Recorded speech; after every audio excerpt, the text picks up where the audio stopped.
नमस्कार, मैं भ्रमण कुमार, देख रहे हैं वतन की आवाज़। विभाजनकालीन भारत की साक्षी।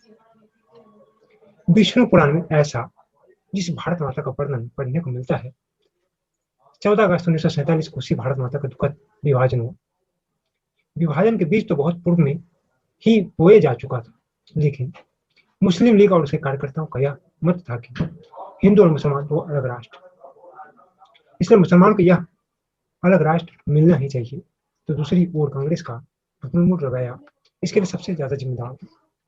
जब एक और पाकिस्तान की मांग करने वाले डायरेक्ट एक्शन कर हिंदू का कत्लेआम करके भी अपनी मांग मनवाने पर आमादा थे, तो दूसरी ओर हिंदू समाज, कांग्रेस नेतृत्व और उसके आश्वासन तथा गांधी के इस कथन कि देश का विभाजन मेरी लाश पर होगा, पर विश्वास कर मूर्ख की चादर ओढ़े सो रहा था।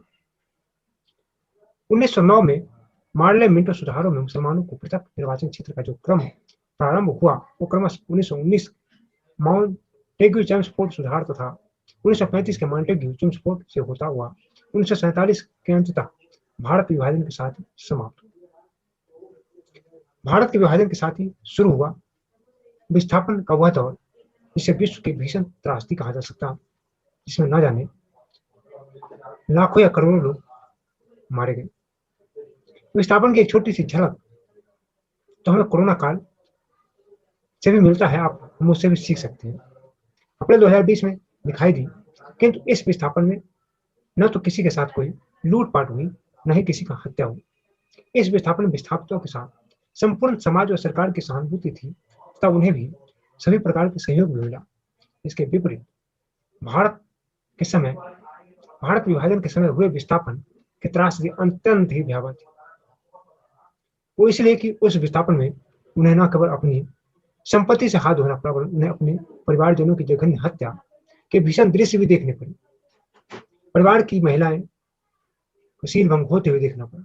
एक समय के प्रतिष्ठित संपन्न परिवार अब अपमानित और कंगाली का जीवन जीने को अभिशप्त हो गए। 1947 में भारत विभाजन के साथ भारत की विभाजनकारी मानसिकता समाप्त हुई।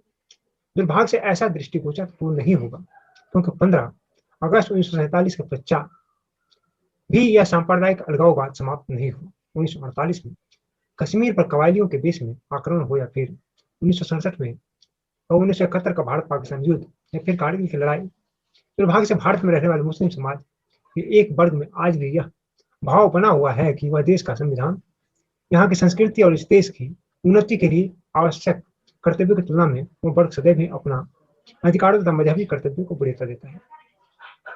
कोरोना कालखंड का व्यवहार इसका साक्षी है।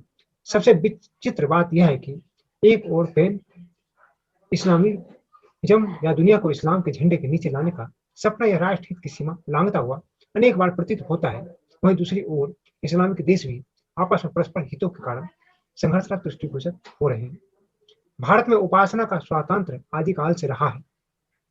सभी में ईश्वर का अंश है तथा किसी भी मार्ग से ईश्वर की आराधना की जा सकती है, यह भारत में स्वीकार किया गया है। इतना ही नहीं, ईश्वर का कोई अस्तित्व ही नहीं है, यह मानने वाले चबार के दर्शन का अस्तित्व भारत में रहा है, परंतु हमारा मार्ग ही ठीक है तथा तुम्हें भी उसी मार्ग पर ले जाना हमारा दायित्व है।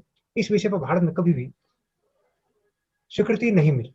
किसी भी सभ्य समाज को इसे स्वीकृति नहीं मिली है तथा नहीं मिलनी चाहिए। विभाजन की तिथि 14 अगस्त 1947 के पास आते आते प्रस्तावित विभाजन में हिंदू, सिख व जैन इसी में समाविष्ट है, और जो अनुमानिक अत्याचार हुए वे अवर्णनीय तथा अकथनीय है। इसको बताना बहुत ही दर्दनाक, जितना बताना दर्दनाक है उतना सुनना भी दर्दनाक है। दीर्घावधि से जो पड़ोसी रहा हो, कर्मचारी के रूप में अपने यहाँ काम कर रहा हो, साझेदारी में व्यवसाय कर रहा हो, आर्थिक लेन देन चला रहा हो, एकाएक वही लुटेरा बन जाएगा तथा प्राण व प्रतिष्ठा के लिए घातक बन जाएगा, ऐसा तो किसी ने सोचा भी नहीं था। सबसे दुर्भाग्यपूर्ण स्थिति उन माता बहनों की थी जिन्हें केवल भोग वस्तु माना गया तथा उन पर अमानुषिक अत्याचार किए गए। स्वतंत्रता ऐसा विस्थापितों के लिए एक डरावना सपना ही नहीं था, वह डरावनी हकीकत थी। ऐसा नहीं था कि इन बातों की कल्पना समाज में किसी को नहीं थी।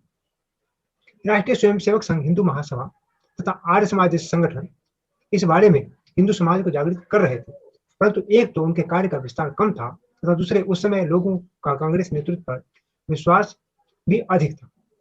सपनों की दुनिया में खोए रहने का परिणाम शीघ्र ही संपूर्ण हिंदू समाज को भारत विभाजन तथा उसके परिणाम स्वरूप हुए विस्थापन के रूप में देखना पड़ा। गत सदी का यह विस्थापन विश्व की एक ऐसी भीषण आपदा थी जिसे कोई भी समाज पुनः भुगतना नहीं चाहेगा, परंतु भारत में स्वतंत्रता के पश्चात विभाजन के त्रासदी को भुलाने का योजनाबद्ध प्रयास किया गया और परिणाम स्वरूप हमारी वर्तमान पीढ़ी इस त्रासदी को लगभग भूल चुकी है। इतिहास को भुलाने का परिणाम समाज को अवश्य भुगतना पड़ता है। अंततः समाज के शुद्धिजनों का यह दायित्व है कि इस तथात्मक इतिहास को समाज के समक्ष प्रस्तुत करें। संघ के वरिष्ठ प्रचारक स्वर्गीय ठाकुर राम सिंह जी के आग्रह पर से यह दोनों कार्य इस ग्रंथ के लेखक श्री कृष्णानंद सागर जी ने स्वीकार किया तथा विभाजन की विविधता के भोगियों के समय के प्रत्यक्ष साक्षात्कार कर इस ग्रंथ की रचना की है। 4 खंडों में प्रकाशित हो रहे इस ग्रंथ में विभाजनकालीन भारत की परिस्थितियों का जो सटीक वर्णन पढ़ने को मिला है, वही हमारे दृश्य तथा मस्तिष्क दोनों को ही झकझोर कर रख देता है। भारत विभाजन की त्रासदी व उसके परिणाम स्वरूप उत्पन्न हुए विस्थापन की भीषण आपदा व रचित यह ग्रंथ हम सभी को यह बताने में सक्षम है कि भविष्य में किसी भी कीमत पर इस प्रकार की दुर्घटना को हम पुनः कभी भी नहीं होने देंगे। विश्वास है कि यह ग्रंथ शुद्धि पाठकों निरंतर मन को में झांकने की प्रेरणा दे। लगातार इस सीरीज को आगे बढ़ाते जाएंगे कड़ी बाय कड़ी, एक के बाद इस कड़ी में लगातार आप देखेंगे एक एक व्यक्ति की साक्षात्कार है जिन्होंने इस घटना को या तो भोगी रहे या उनके परिवार ने भोगा है। 1947-46 का वो काला वर्ष जो भारत के इतिहास के लिए काला वर्ष के रूप में मनाना ज्यादा बेहतर है बजाय कि स्वतंत्रता दिवस मनाते हैं। 40 लाख से अधिक हिंदुओं की जान लेने वाले वर्ष, विभाजनकालीन वर्ष को हम कैसे स्वतंत्रता दिवस कह सकते हैं? और हम स्वतंत्र कैसे हैं? आज भी हम मनगढ़ंत इतिहासों से ग्रस्त हैं।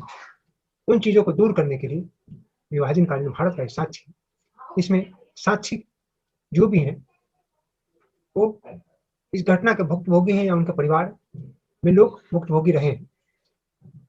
लगातार 500 से अधिक साक्षात्कार करने के बाद इस किताब को आपके समझ लाया जा रहा है, जिसका कुछ अंश मैं अपने माध्यम से आपके सामने रखूं। अगर आपको पसंद आए, आप इस इतिहास में जाना चाहते हैं, आप इसको बराबर देखना चाहते हैं, तो आप हमारे वीडियो को लाइक एंड सब्सक्राइब करें, बेल आइकन बटन को दबाना ना भूलें।